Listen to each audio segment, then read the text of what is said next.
Bienvenue dans cette nouvelle vidéo. Aujourd'hui, nous allons nous pencher sur une autre histoire fascinante et je vous demande de vous abonner à la chaîne pour que nous puissions vous proposer plus de contenu de ce type à l'avenir. Enoch révèle l'origine des désirs, habitudes et pensées. Partie 1. La vérité sur tes désirs. T'es-tu déjà demandé pourquoi tu as envie de sucreries à 15 heures? Pourquoi tu es attiré par certaines personnes? Pourquoi tu veux acheter des choses dont tu n'as même pas besoin? Enoch avait accès à une connaissance qui explique exactement d'où viennent ces impulsions qui contrôlent ta vie. Les désirs ne sortent pas de nulle part. Ils ont une origine spécifique, et quand tu comprends cela, tu peux enfin reprendre le contrôle. La plupart des gens vivent en esclaves de leurs propres désirs sans savoir qu'il y a une explication scientifique et spirituelle derrière tout cela. Tout d'abord, tes désirs physiques viennent de 3 sources principales. La première est ta génétique. Tu as hérité de schémas de comportement de tes ancêtres.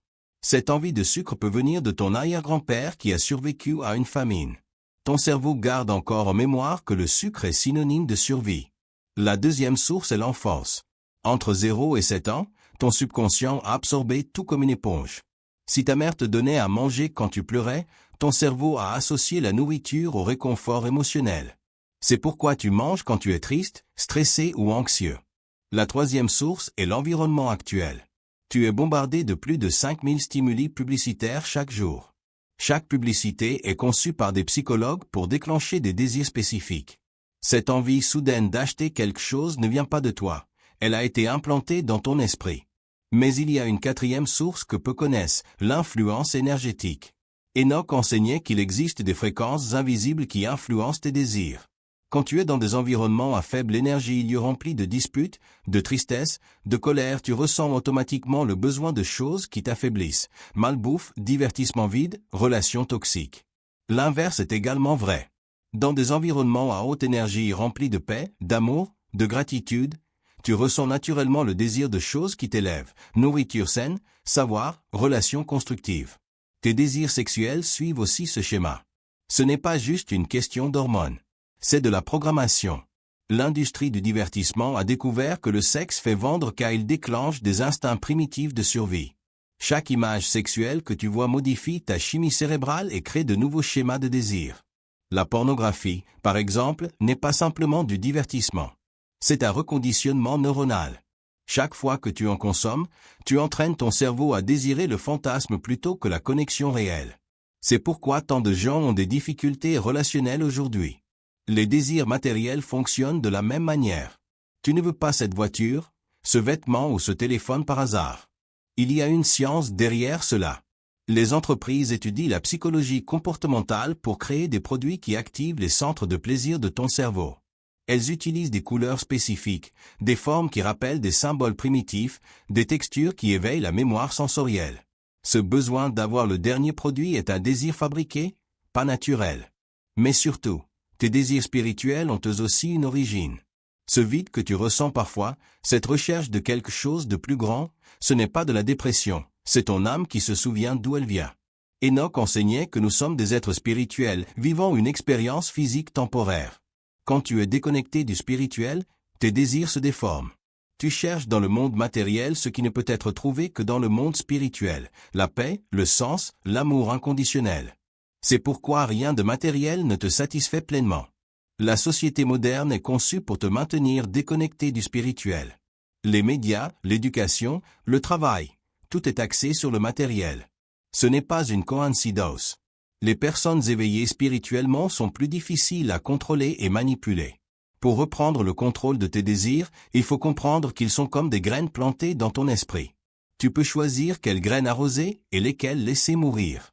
Chaque fois que tu agis sur un désir négatif, tu arroses cette graine. Chaque fois que tu résistes à un désir destructeur, tu la prives de nourriture. Avec le temps, les désirs négatifs s'affaiblissent et les positifs se renforcent. Mais cela demande de la conscience et de la discipline. La première étape est d'observer tes désirs sans jugement. Quand tu ressens une envie, fais une pause et demande-toi, d'où cela vient-il? Est-ce vraiment à moi ou a-t-il été implanté? Cette simple question interrompt le pilote automatique et te redonne ton pouvoir. La deuxième étape est de créer de nouveaux schémas. Si tu manges toujours du sucre quand tu es stressé, remplace-le par quelque chose de sain. Si tu fais du shopping quand tu es triste, fais autre chose. Ton cerveau résistera au début, mais il finira par accepter le nouveau schéma. La troisième étape est d'élever ton énergie. Plus ta vibration est haute, plus tes désirs s'alignent naturellement sur le positif. Méditation, gratitude, nature, musique harmonieuse, tout cela élève ta fréquence. Souviens-toi, tu n'es pas victime de tes désirs. Ce sont des outils qui peuvent t'élever ou te détruire, selon la manière dont tu les utilises. Enoch enseignait que la connaissance de soi est la première étape vers la liberté. Maintenant que tu sais d'où viennent tes désirs, utilise cette connaissance à ton avantage. Si vous aimez l'histoire, abonnez-vous à la chaîne, cela ne prendra pas 2 secondes et continuons avec la vidéo. Partie 2. Vos habitudes sont de la programmation. Vous vous brossez les dents chaque matin sans y penser. Vous prenez votre téléphone dès que vous vous réveillez. Vous buvez du café à la même heure. Ces habitudes semblent naturelles, mais ce n'est que de la programmation. Enoch a révélé que 95% de nos comportements quotidiens sont automatiques, et ce n'est pas un accident. Vos habitudes ont été implantées par 3 principaux programmeurs, la famille, l'école et les médias. Chacun a joué un rôle spécifique dans la création de la personne que vous êtes aujourd'hui. Et la majorité de ces habitudes ne vous bénéficient pas, elles profitent au système qui vous contrôle. Votre famille vous a programmé avec vos premières habitudes. L'heure à laquelle vous vous réveillez, ce que vous mangez au petit déjeuner, comment vous réagissez au stress, vous avez appris tout cela en observant vos parents. Ils ne l'ont pas fait consciemment. Ils ont eux-mêmes été programmés par leurs parents, créant une chaîne d'habitudes transmises de génération en génération. Certaines de ces habitudes familiales sont positives. Travailler dur, s'occuper de la maison, être ponctuel. D'autres sont destructrices. Crier lorsqu'on est énervé, trop manger lorsqu'on est nerveux, éviter les conversations difficiles. Vous reproduisez automatiquement les schémas observés dans l'enfance, même si vous n'êtes pas d'accord avec eux. L'école a poursuivi votre programmation. On vous a appris à rester assis pendant des heures, à suivre les ordres sans poser de questions, à rivaliser avec vos camarades, à chercher l'approbation des autorités. Ces habitudes vous ont préparé à être un employé obéissant, pas un leader indépendant. Le système éducatif n'a pas été conçu pour développer votre potentiel. Il a été conçu pour produire des travailleurs standardisés. C'est pourquoi vous avez l'habitude de chercher une validation externe, d'éviter les risques, de suivre des règles même quand elles n'ont pas de sens. Les médias ont complété votre programmation. Depuis l'enfance, vous consommez en moyenne 7 heures de contenu par jour. Télévision, réseaux sociaux, musique, jeux vidéo. Chaque seconde de ce contenu est conçu pour influencer vos habitudes de consommation, de pensée et de comportement. Les programmes télévisés vous apprennent comment vous habiller, parler, vous comporter. Les réseaux sociaux créent l'habitude de rechercher une validation constante à travers des « j'aime » et des commentaires. La musique implante des schémas émotionnels, c'est pourquoi certaines chansons vous rendent triste et d'autres vous motivent. Les jeux vidéo sont particulièrement puissants. Ils utilisent des techniques de conditionnement psychologique pour créer des habitudes addictives. Récompense intermittente, progression graduelle, compétition sociale. Tout est calculé pour vous maintenir engagé pendant des heures. Mais il existe un 4e programmeur que la majorité ignore, vous-même. Chaque fois que vous répétez un comportement, vous renforcez cette habitude. Chaque fois que vous agissez sans conscience, vous renforcez le pilote automatique. Les neurosciences le confirment. Chaque habitude crée une piste neuronale dans votre cerveau. Plus vous utilisez cette piste, plus elle devient forte. C'est comme un sentier dans la forêt, plus de gens y passent, plus il devient facile à emprunter.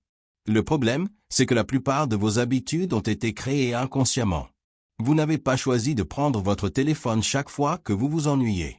Vous n'avez pas décidé de manger de la malbouffe lorsque vous êtes stressé. Vous n'avez pas opté pour vous plaindre quand quelque chose va mal. Ces schémas se sont installés sans votre permission.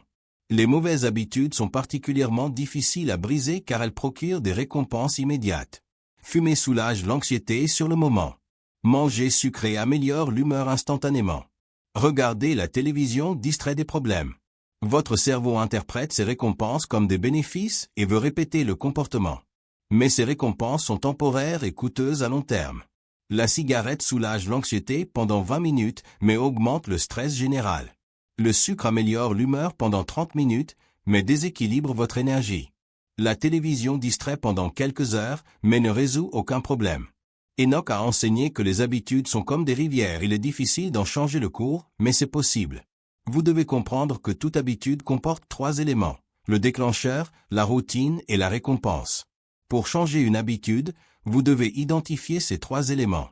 Le déclencheur est ce qui initie l'habitude. Cela peut être une émotion, ennui, anxiété, un moment de la journée, matin, après-midi, un lieu, maison, travail, ou une situation, stress, solitude.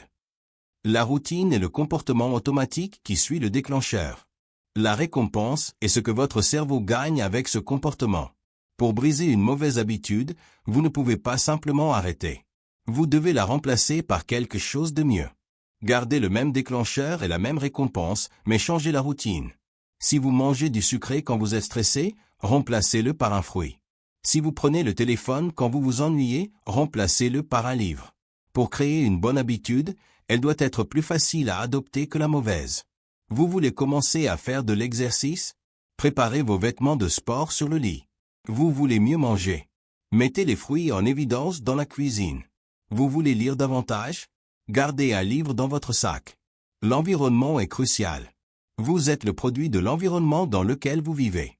Si votre maison est en désordre, vous agirez de manière désorganisée.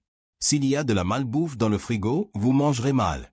S'il y a des distractions partout, vous aurez du mal à vous concentrer. Changez d'environnement et vos habitudes changeront automatiquement. Retirez le téléphone de la chambre si vous voulez mieux dormir. Éliminez les tentations si vous voulez mieux manger. Créez un espace spécifique pour les activités importantes. La répétition est essentielle. Des études montrent qu'il faut entre 21 et 66 jours pour former une nouvelle habitude, selon sa complexité. Les premiers jours, vous aurez besoin de beaucoup de volonté. Après quelques semaines, ce sera plus facile. Après quelques mois, ce sera automatique. Le secret est de commencer petit. Vous voulez méditer? Commencez par 2 minutes par jour. Vous voulez faire du sport? Commencez par 10 pompes. Vous voulez lire plus? Commencez par 5 pages.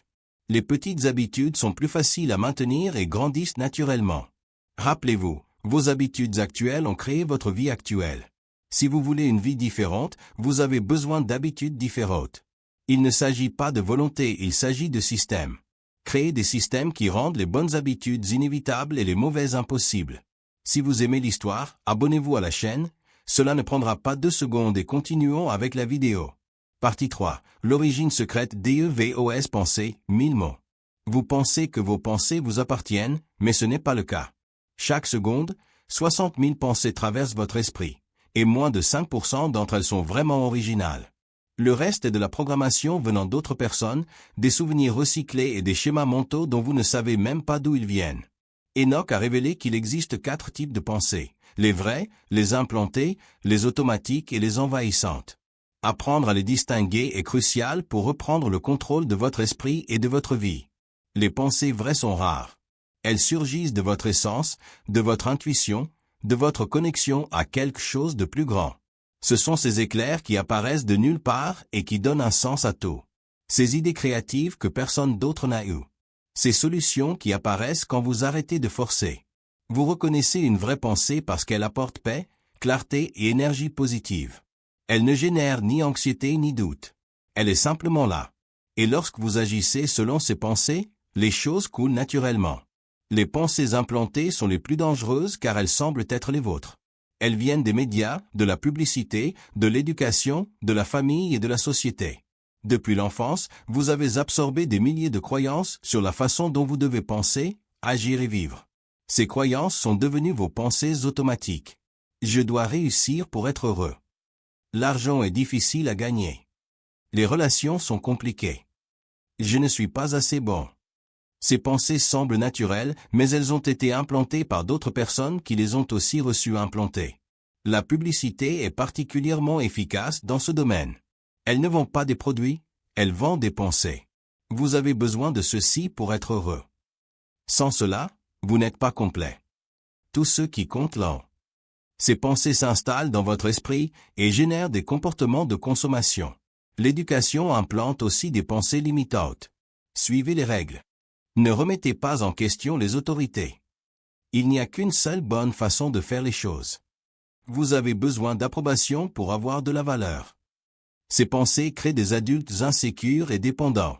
La famille implante les pensées les plus profondes. L'argent ne pousse pas sur les arbres. La vie est souffrance. Ne faites pas confiance aux étrangers. Soyez toujours poli. Ces pensées forment votre personnalité de base et sont les plus difficiles à changer. Les pensées automatiques sont des répétitions de vieux schémas mentaux. Votre cerveau est comme un ordinateur qui exécute des programmes en arrière-plan. Il recycle les mêmes pensées, inquiétudes et fantasmes des milliers de fois.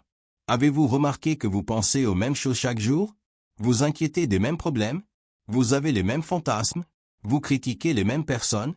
Cela se produit parce que votre cerveau exécute des programmes automatiques. Ces programmes se sont formés par la répétition. Chaque fois que vous vous inquiétez de quelque chose, vous renforcez le programme de l'inquiétude. Chaque fois que vous critiquez quelqu'un, vous renforcez le programme de la critique. Chaque fois que vous vous sentez victime, vous renforcez le programme de la victimisation.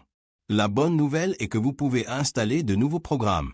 Chaque fois que vous choisissez de penser différemment, vous créez un nouveau schéma. Chaque fois que vous remplacez une inquiétude par de la gratitude, vous changez votre programmation mentale. Les pensées envahissantes sont les plus étranges. Elles apparaissent de nulle part et ne correspondent pas à qui vous êtes. Des pensées violentes, sexuelles inappropriées, autodestructrices ou paranoïaques surgissent sans raison apparente. La plupart des gens ont peur de ces pensées et croient qu'il y a quelque chose qui cloche chez eux. Mais Enoch a enseigné que ces pensées viennent de fréquences énergétiques basses qui existent autour de nous tous. Quand votre énergie est basse, vous êtes plus susceptible de capter ces fréquences. C'est comme une radio mal réglée qui capte plusieurs stations en même temps. Quand votre antenne mentale est désaccordée, vous captez des pensées qui ne sont pas les vôtres. La solution n'est pas de lutter contre elles, mais d'élever votre fréquence pour syntoniser de meilleures stations. Ce qui affecte le plus vos pensées, c'est ce que vous consommez. Chaque film, chanson, livre, conversation et publication que vous consommez modifie votre chimie mentale. Le contenu négatif génère des pensées négatives. Le contenu positif génère des pensées positives. C'est mathématique. Si vous consommez 3 heures de nouvelles négatives par jour, vous penserez négativement. Si vous consommez 3 heures de contenu inspirant, vous penserez positivement. Votre cerveau ne fait pas la distinction entre réel et imaginaire. Il traite tout comme une expérience. C'est pourquoi les personnes qui regardent beaucoup de films d'horreur font des cauchemars. Les personnes qui voient beaucoup de violence deviennent paranoïaques.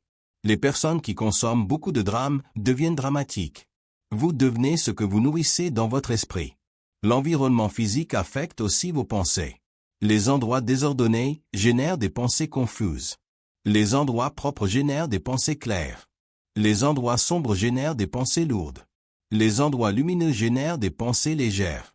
La respiration est fondamentale. Quand vous respirez superficiellement, vos pensées s'agitent. Quand vous respirez profondément, vos pensées se calment. Changer la respiration est la façon la plus rapide de changer d'état mental. Le silence est puissant. Dans la société moderne, vous êtes bombardé de bruit constant. Votre cerveau ne se repose jamais. Il réagit toujours à des stimuli extérieurs. Dans le silence, vous pouvez entendre vos vraies pensées. Pour reprendre le contrôle de vos pensées, vous devez devenir l'observateur de votre propre esprit. Observez vos pensées sans jugement. Demandez-vous, cette pensée est-elle à moi ou à quelqu'un d'autre? Cette pensée m'aide-t-elle ou me nuit-elle? Cette pensée est-elle vraie ou n'est-ce qu'une croyance? Pratiquez le remplacement conscient. Quand vous remarquez une pensée négative, remplacez-la par une pensée positive. Quand vous remarquez une pensée limitante, remplacez-la par une pensée expansive. Quand vous remarquez une pensée de peur, remplacez-la par une pensée d'amour. Rappelez-vous, vous n'êtes pas vos pensées. Vous êtes celui qui observe les pensées. Plus vous pratiquez cette observation, plus vous gagnez de contrôle sur votre esprit. Et celui qui contrôle l'esprit, contrôle la vie. Si vous aimez l'histoire, abonnez-vous à la chaîne, cela ne prendra pas 2 secondes et continuons avec la vidéo. Partie 4. La connexion cachée. Comment tout se relie pour contrôler votre vie. Vous comprenez maintenant que vos désirs sont implantés, vos habitudes sont des programmes et vos pensées ne vous appartiennent pas. Mais il se passe quelque chose de bien plus profond. Enoch a révélé qu'il existe une connexion cachée entre tout cela, un système conçu pour vous garder piégé dans un cycle sans fin de consommation et de distraction. Ce n'est pas une théorie du complot. C'est de l'ingénierie sociale. Des personnes ont étudié le comportement humain pendant des décennies et découvert comment contrôler des populations entières en manipulant désirs, habitudes et pensées. Et la partie la plus impressionnante, la plupart y participent volontairement. Le système fonctionne ainsi. D'abord, ils implantent des désirs via la publicité. Vous voyez ce produit, cette personne ou ce style de vie et vous ressentez un besoin qui n'existait pas auparavant. Ce désir crée un état d'incomplétude, vous sentez que vous avez besoin de quelque chose d'extérieur pour être heureux. Puis, ils offrent des moyens faciles de satisfaire ces désirs. Carte de crédit, financement, paiements échelonnés. Vous n'avez pas besoin d'attendre ou de travailler dur. Vous pouvez tout avoir maintenant. Cela crée des habitudes de consommation impulsive et une dépendance au système financier. En même temps, il bombarde votre esprit d'informations contradictoires. Nouvelles négatives, débats polarisés, théories contradictoires. Cela génère confusion mentale et anxiété. Quand vous êtes confus et anxieux, vous prenez des décisions émotionnelles au lieu de rationnelles. Le résultat est une société de personnes anxieuses, endettées, toujours à la recherche de la prochaine distraction. Elles travaillent dans des emplois qu'elles n'aiment pas pour acheter des choses dont elles n'ont pas besoin afin d'impressionner des inconnus. C'est un cycle parfait de contrôle. Mais pourquoi quelqu'un ferait-il cela? Le pouvoir et le profit. Les personnes prévisibles sont plus faciles à contrôler. Les personnes endettées ne déclenchent pas de révolution. Les personnes distraites ne posent pas de questions. Les personnes anxieuses sont des consommatrices compulsives. Le divertissement est l'outil principal de ce système. Films, séries, jeux, réseaux sociaux. Tout est conçu pour vous garder occupé et passif. Pendant que vous regardez Netflix, vous n'étudiez pas, ne créez pas et ne questionnez pas. Vous consommez simplement.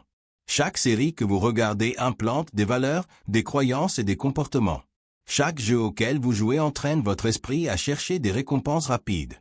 Chaque réseau social que vous utilisez crée une dépendance à la validation externe. Ce n'est pas un divertissement innocent, c'est un conditionnement. L'éducation formelle fait aussi partie de ce système. Elle vous apprend à être employé, pas entrepreneur. Elle vous forme à suivre des ordres, pas à diriger. Elle vous prépare à vous insérer dans le système, pas à créer votre propre chemin. Vous passez 12 ans à apprendre des informations que vous n'utilisez pas dans la vie réelle, mais vous n'apprenez pas sur l'argent, les relations, la santé mentale ou la connaissance de soi. Ce n'est pas une coïncidence. Les personnes ignorantes sur ces sujets importants sont plus faciles à manipuler. Le système financier complète le cycle. Il vous enseigne que l'argent est rare, difficile à gagner et doit être gardé à la banque. Il vous offre un crédit facile pour que vous dépensiez plus que vous ne gagnez. Il vous apprend à travailler pour de l'argent au lieu de faire travailler l'argent pour vous. La plupart des gens passent toute leur vie à payer des intérêts au lieu d'en recevoir. Ils travaillent 40 ans pour prendre leur retraite avec un revenu minimal. Ils n'apprennent pas les investissements, les affaires ou la création de richesses. Ils deviennent dépendants du système pour survivre. Mais la partie la plus brillante est que tout cela est présenté comme normal. Vous grandissez en croyant que c'est ainsi que la vie fonctionne. Travailler dans un emploi que vous détestez est normal. Être toujours stressé est normal. Ne pas avoir de temps pour la famille est normal. Être endetté est normal. Quiconque remet en question ce système est étiqueté bizarre, paresseux ou irresponsable. Il faut être réaliste. C'est la vie. Arrête de rêver. Ces phrases sont répétées par des personnes qui ont aussi été programmées pour accepter la médiocrité. Le système crée une illusion de choix. Vous pouvez choisir parmi 50 marques de savon, mais elles appartiennent toutes au même groupe. Vous pouvez voter pour différents politiciens, mais ils servent tous les mêmes intérêts. Vous pouvez regarder différentes chaînes, mais elles diffusent toutes les mêmes messages. Vous vous sentez libre parce que vous pouvez choisir parmi des options présélectionnées. Mais les choix vraiment importants, comment vivre, comment penser, comment se relier, vous n'apprenez jamais à les choisir. Vous suivez simplement le scénario écrit pour vous. La technologie a accéléré ce processus. Les algorithmes étudient votre comportement 24 heures sur 24. Ils savent ce que vous aimez, ce qui vous agace, ce qui vous fait acheter. Chaque publication, annonce et suggestion est personnalisée pour vous influencer spécifiquement. Votre téléphone vous connaît mieux que vous ne vous connaissez vous-même. Il sait quand vous êtes triste, anxieux, ennuyé ou excité. Et utilise cette information pour vous montrer du contenu qui intensifie ces états émotionnels. Si vous êtes triste, il vous montre plus de contenu triste. Si vous êtes anxieux, il vous montre plus de raisons d'être anxieux. Pourquoi? Parce que les états émotionnels intenses génèrent plus d'engagement. Les personnes calmes et équilibrées ne passent pas des heures sur les réseaux sociaux. Les personnes anxieuses et déprimées, oui. Il est plus rentable de vous garder déséquilibré que de vous aider à trouver la paix. Mais il y a une sortie. Enoch a enseigné que la première étape est de prendre conscience du système. Vous ne pouvez pas vous libérer de quelque chose que vous ne voyez pas. Maintenant que vous le voyez, vous pouvez commencer à faire des choix conscients. La deuxième étape est de vous déconnecter. Réduisez drastiquement la consommation de divertissements, de nouvelles et de réseaux sociaux. Créez des espaces de silence dans votre vie. Commencez à écouter votre propre voix plutôt que des voix externes. La troisième étape est de vous reconnecter à votre essence. Méditez, réfléchissez, passez du temps dans la nature. Redécouvrez qui vous êtes vraiment quand vous n'êtes pas influencé par les autres. Vos vraies valeurs, vos vrais rêves, vos talents naturels. La quatrième étape est de créer de nouveaux systèmes. Au lieu de consommer, créez. Au lieu de suivre, dirigez. Au lieu de réagir, répondez. Construisez des habitudes qui vous renforcent, pas qui vous affaiblissent. La cinquième étape est de vous connecter avec des personnes qui se réveillent aussi. Vous n'êtes pas obligé de faire cela seul. Il y a des millions qui remettent en question le système et créent des alternatives. Trouvez votre tribu. La sixième étape est d'agir.